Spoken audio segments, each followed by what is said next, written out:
Attention, ce qui s'en vient est du second degré, mais si vous brûlez quand même au premier, dégagez. Salut tout le monde, ici le rebeu québécois Amir Ben Malik, Prince Amir. Aujourd'hui, on va regarder trois nouvelles. Trois gags. Peut-être plus, on verra bien. Mais maintenant, ce qu'on va faire, c'est regarder les nouvelles. Maintenant! Entre toi pis moi, je peux pas être moins subtil que ça. Comprends vite et abonne-toi. Nouvelles sur le sport. Au football. Pas football là, tu sais. Football, soccer. Nous, on a trouvé un moyen de différencier le football américain du football soccer, hein? Revenons à la nouvelle sur le soccer. On va dire soccer. Pas compliqué comme ça. Les Blues, équipe anglaise féminine, ont rapporté leur troisième victoire consécutive sans faute. Après avoir visionné la photo, je me suis demandé s'il y avait que des femmes, parce que quand j'en ai vu une en particulier, je me suis dit, peut-être que le journal a fait une petite erreur. Comme une petite fille que de profil, une petite coupe de cheveux. C'est ça, hein? Comme un mot qui me vient en tête, ça ressemble à Queen, mais avec une autre lettre.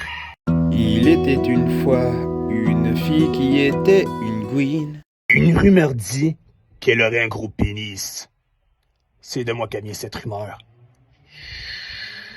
Avant de parler de l'autre nouvelle, j'ai envie de parler d'un autre concept qui s'appelle être has-been. Être has-been, c'est avoir été connu. Has-been, était, avoir été, tu sais, c'est ça que ça veut dire littéralement. Fait que souvent, quand tu es un artiste has-been, donc t'as eu ton moment de gloire et que là, c'est fini, ben, le meilleur moyen de se relancer, c'est de faire parler de toi en mettant une photo, une vidéo virale qui fait pogner de toi. Et aujourd'hui, l'has-been de la journée, c'est la fameuse Marie-Mé Bouchard, la chanteuse pop du Québec. Ben oui, elle a décidé de mettre une photo d'elle qui fume. J'imagine qu'elle était stressée, dépressive. Elle avait peut-être des idées, peut-être suicidaires, tu sais. Ça fait quand même plusieurs années qu'on n'a pas entendu parler d'elle, comme quoi qu'elle a fait un album, une chanson triste. Fait que, j'imagine, hein. Après moi, elle a des problèmes dans sa vie. Certains artistes, par exemple, se font connaître en riant des handicapés. Ouais. D'autres se font connaître dans des scandales sexuels. Ben, souvent, c'est les agents. Mais bon, hein.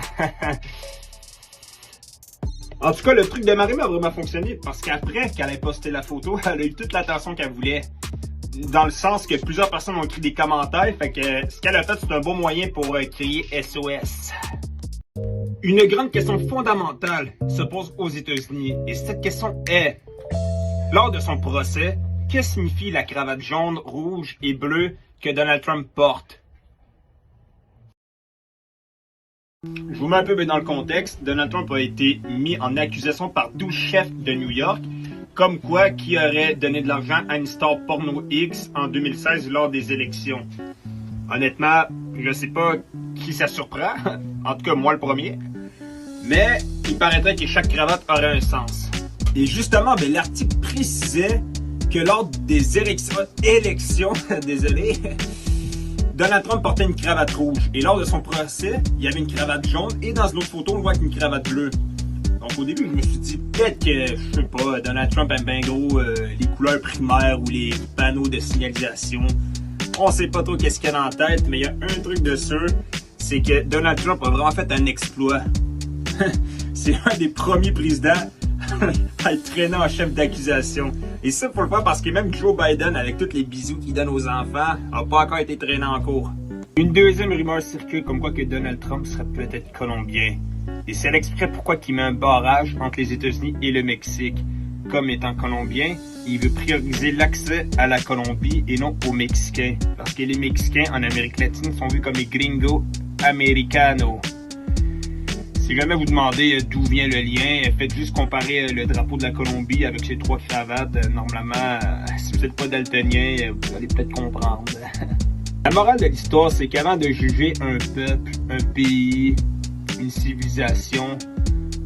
Gang, regardez vos chefs, vos présidents, vos rois et demandez-vous s'ils sont mieux que les autres. Et faites comme moi, parrainez quelqu'un qui a des problèmes de dette. Désolé. Eh là là, justement, je vais vous le montrer maintenant. Viens-t'en, mon petit gars, dis-nous ce que t'as à dire.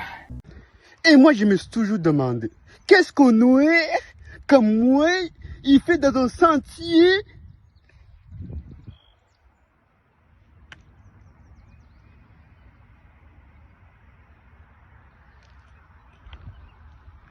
Deuxième volume. Abonne-toi, mon ami. Visionne avec ta famille si tu n'es pas orphelin.